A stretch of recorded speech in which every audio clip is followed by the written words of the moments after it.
Okay, so I've chosen this clip in Casablanca because it's a moment of great tension, and it's the moment when quite a lot of the stories are tied together, and it's the start of the climax of the film. So there's a lot of tension throughout this.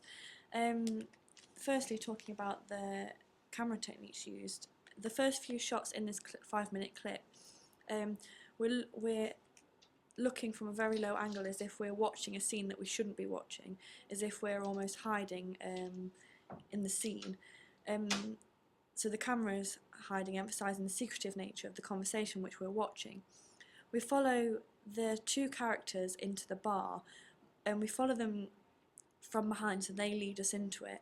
However, the camera, our view is restricted by the furniture in the bar, and it's almost as before. It's emphasising the dangerous situation at the time, and it's almost as if the camera itself shouldn't be there. And this is a huge contrast to previously in the film, when we're almost welcomed into the bar as if the camera is a customer itself. So we're made to think that made to feel very uncomfortable at this point in the film. Another thing to point out is the director has chosen to show through camera angles Rick's power over the other characters in the scene. For example, when he walks out of his room and looks down to talk to Victor and the barman, the camera is over his shoulder as if he is looking down on everyone and he's the powerful one in the situation. When Rick walks towards the bar, we're watching him in the mirror, and this is symbolic of the fact that everyone at this time felt like they were being watched. So the director here has chosen to show through camera angles the feeling at the time and make us feel uncomfortable, because looking at someone in the mirror is quite a personal thing. Secondly, lighting is incredibly important throughout the film, and especially in this clip. At the beginning, everything is in darkness and it's very secretive. Everything except Rick and Ilsa are in darkness, and they have the light on, which Rick then turns off and he leaves her in darkness, and she's now in the unknown. And that's quite a big theme throughout this film, the unknown. No one knows what's going to happen next, and when the light turns off, it's almost as if we don't know what's going to happen next. Again, later on in the clip, the door closes and Ilsa's face is covered with darkness. Now, in this film, shadows are always present, almost in every scene. Now, I think the director has chosen to do this to represent the people's past that they can't get rid of. And here, Ilsa's past is catching up on her as she realises she might not be able to stay with Rick as she previously wanted to do.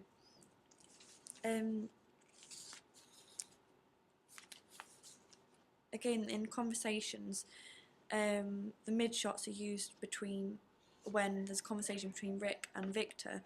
This is quite a traditional technique, and paired with the shot and reverse shot technique, makes us feel part of the scene. Again, this is used when Rick is talking to the policeman, and although the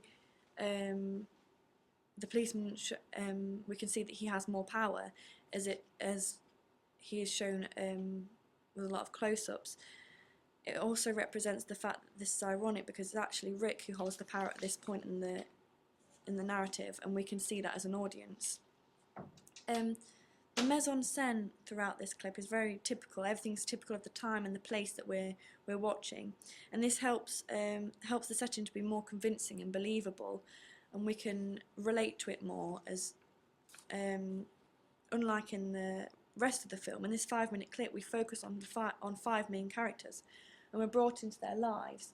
Throughout the rest of the film, most of the scenes have shown crowds, like when we're in the bar and things like that. There are a lot of crowds, and now this is completely different. It's more intimate. Also, each of the characters are from a different country. For example, there's Rick from America, there's the policeman from France, there's Victor from Czechoslovakia, and it shows that everyone at this time was affected by the war. The editing, talking about the editing, the shots are quite long, and as we are following the characters and observing them. Throughout the film, the editing isn't really used to add any dramatic effect, and especially in this clip, the editing isn't particularly important. As the film is in the drama genre, it's plot-driven, and the characters are realistic, as is the setting. And this is true of Casablanca because the characters are believable and the setting is believable, although the situation in which the film is set, World War II, people might not be able to relate to. They can, however, relate to the fact that it's set in a bar. And also, typical to the genre of drama, there are intense character developments and interactions which we can see between Ilse and Rick and Ilse and Victor, and there's a lot of conflict between them. Themes throughout the film. Now, one of the most important themes for me was the difficulty to remain neutral. At this point in the film that I've chosen to examine, Ilse has visited Rick in his apartment and confesses that she still loves him, but she tries really hard to remain neutral in the undeclared war that she has between the two men that love her. And this film proves that both in love and war, neutrality is impossible, and it's quite a big symbol throughout the film. And like I said before, the shadows represent a past that people can't get rid of. The director has also shown this inescapable past through the main song in the film, which is As Time Goes By. It begins with the words, "You must remember this," which is symbolic in the film, as no character can forget what they've done, no matter how hard they try. The director has cleverly used music here to tie in with the plot, and it's an example of how the film is plot driven, and how this is a generic feature of a drama film. The film itself was made by Warner Brothers Studios, and it was originally a play, but they bought the rights for it in 1942 to create a film. And it was never intended to be a huge box office success, or not as much as it was, but rather a meaningful film with a topical subject matter, which it definitely did have. At this time, they were making hundreds of films, and it was just one of the deadlines that they had to meet.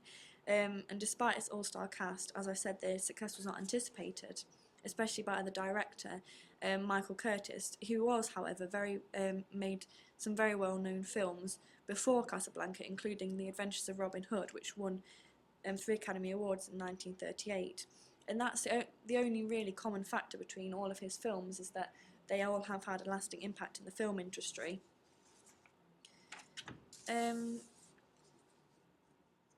So, according to IMDb, the film was more popular with men than with women, which is quite unusual because it is a romantic film and it is a love story. According to this website, 136,270 males have rated the film, while only 30,525 women have.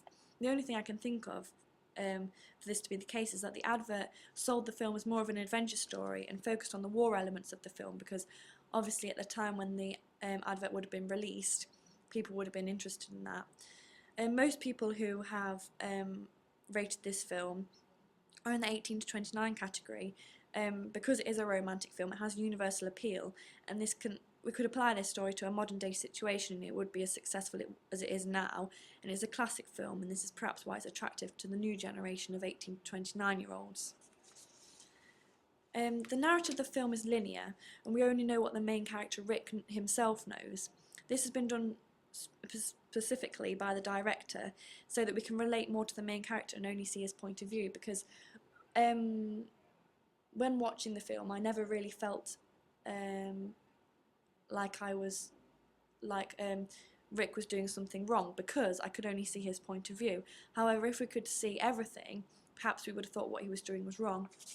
Although it is linear, there is one flashback where we learn how Ilse and Rick met, and this is essential to the understanding of the film. However, the emotional impact of this part of the film is given through the dialogue in the present, so it is just an essential part of it.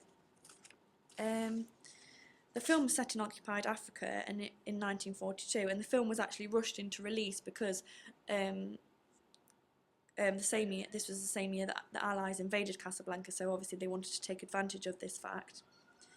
The film's budget was nearly $1 million, and its profit was $1,700,000, and that was recorded in June 1992. The film still has lasting impact on the film industry. The American Film Institute rated it as the #2 movie of all time, showing that it really does have a universal appeal and it will have a lasting effect for a long time due to its due to it being very attractive to the new generation as well as the old people too.